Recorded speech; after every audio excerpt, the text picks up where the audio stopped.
Most important topics for EVS. EVS में हमें पता है कुछ टॉपिक से क्वेश्चन आएंगे ही आएंगे। अगर आप पूरी एनसीईआरटी नहीं भी पढ़ रहे हैं तो आपको इतना तो पता ही होना चाहिए भाई, मैप से कम भी 3 क्वेश्चन आ रहे हैं आज की डेट में। मैप जो इंडिया का मैप है जिसमें क्या बात होती है, स्टेट्स कौन से हैं भाई, 28 स्टेट हैं, 8 यूनियन टेरिटरीज हैं, फिर कौन सा स्टेट किसके पास है। तो थोड़ा सा मैप को स्टडी करना है, 3 नंबर 4 नंबर आपके यहीं से निकल जाएंगे। डायरेक्शन का एक क्वेश्चन मिनिमम है, 2 भी आ रहे हैं कई बार। डायरेक्शन हमें पता है भाई, जो नॉर्थ साउथ ईस्ट वेस्ट, इससे जुड़ा हुआ एक क्वेश्चन आएगा, व्यक्ति यहां से चला वहां पहुंचा। टाइम डिस्टेंस एंड स्पीड से पक्का एक क्वेश्चन है कि ट्रेन इस टाइम चली, और ये एनसीईआरटी से ही जुड़ा हुआ टॉपिक है, ऐसा नहीं है कहीं और से दे रहे हैं। कम्युनिटी रिसोर्स, यानी बच्चे के, मान लीजिए कोई फादर है किसी के, वो फार्मर है, तो आपको पौधों के बारे में जानकारी दिलवानी है, उनको बुला लिया, एक क्वेश्चन इस पे भी आएगा ही आएगा। बर्ड्स पे हमेशा क्वेश्चन आता है कि भाई आउल जो है वो अपनी गर्दन बहुत हद तक घुमा पाता है, मैना झटके से आगे पीछे करती है, किसकी आईसाइट कितनी ज्यादा है ना। वल्चर की बात हुई है। हाउसेस पे 100% क्वेश्चन आएगा ही आएगा। ये वो टॉपिक्स हैं जिनसे 100% क्वेश्चन आएगा, मतलब इससे ज्यादा और क्या। मतलब ये ऐसी बात है कि पहले से पेपर पता है आपको, अगर आप पढ़ लें तो। ब्रेल लिपि पर क्वेश्चन आना ही आना है, ठीक।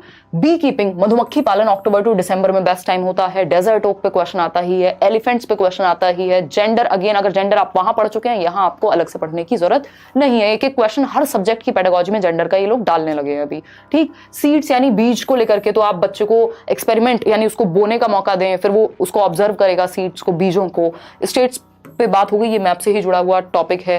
थीम्स ऑफ ईवीएस, इनसे कई question, 3 question 4 question themes of EVS पे आ जाते हैं। 6 थीम है।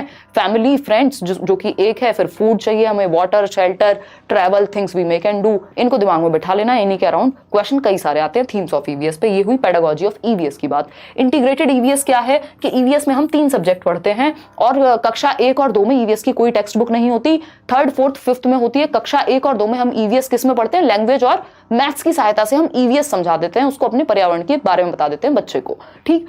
ईवीएस यानी एनवायरमेंटल स्टडीज, एनवायरमेंटल साइंसेज नहीं है इसका मतलब यहाँ। अब ईवीएस में 3 चीजें हैं, एक तो है एनवायरमेंट खुद, दूसरा है साइंस के बारे में भी जानेगा, साइंस भी इसमें इंक्लूड हो गया, इंटीग्रेट कर लिया, और तीसरा है सोशल साइंसेज या सोशल स्टडीज। तो ये 3 सब्जेक्ट इंटीग्रेट करके ईवीएस में पढ़ाए जाते हैं। बेसिक बात है, कोई दिक्कत नहीं है इस बात को समझने, ये फिक्स्ड है टॉपिक, इनको कोई हिला नहीं सकता पेपर से। अगर हम बात करते हैं स्लॉथ की, स्लॉथ पे इतनी बार क्वेश्चन आया हुआ है कि भाई भालू जैसा दिखता है, घंटों घंटों सोता रहता है, मजे करता है। अब ये gross and fine motor skills है, अगर आपने सीडीपी में पढ़ा है तो यहाँ पे भी एक क्वेश्चन इस बार जैसे पूछ लिया तो वो वहीं से सॉल्व हो जाएगा। मलेरिया की अगर हम बात कर रहे हैं तो मलेरिया पे किसी डॉक्टर के बारे में बात है, कभी इसकी दवाई क्या है, कैसे होता है, रोनाल्ड रॉस ने एक्सपेरिमेंट किया, तो मलेरिया पे भी एक क्वेश्चन आता ही है। आयरन रिच फूड पे बहुत बार रिपीट हुआ है। झूम फार्मिंग, अब ऐसा नहीं है कि झूम फार्मिंग तो हमें पता है, ये सब तो हमें पता है, कितना डिटेल में पता है और कितनी बार पढ़ा है उसको, कितनी डिटेल में समझा है, ये बहुत जरूरी है। ऑप्शंस जब आपके सामने बन करके आएंगे, स्टेटमेंट वाले क्वेश्चंस, या 4 ऑप्शंस में से 3 सही हैं, 2 सही हैं, तो क्या आप कर पाएंगे? तो उतने अच्छे लेवल का आपका कॉन्सेप्ट होना चाहिए।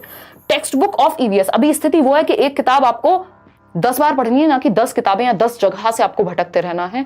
जो भी रिसोर्स आपने चूज किया उसको इतने अच्छे से करिए कि दिमाग में चीजें सेट हो, कंफ्यूजन की जगह ना बचे।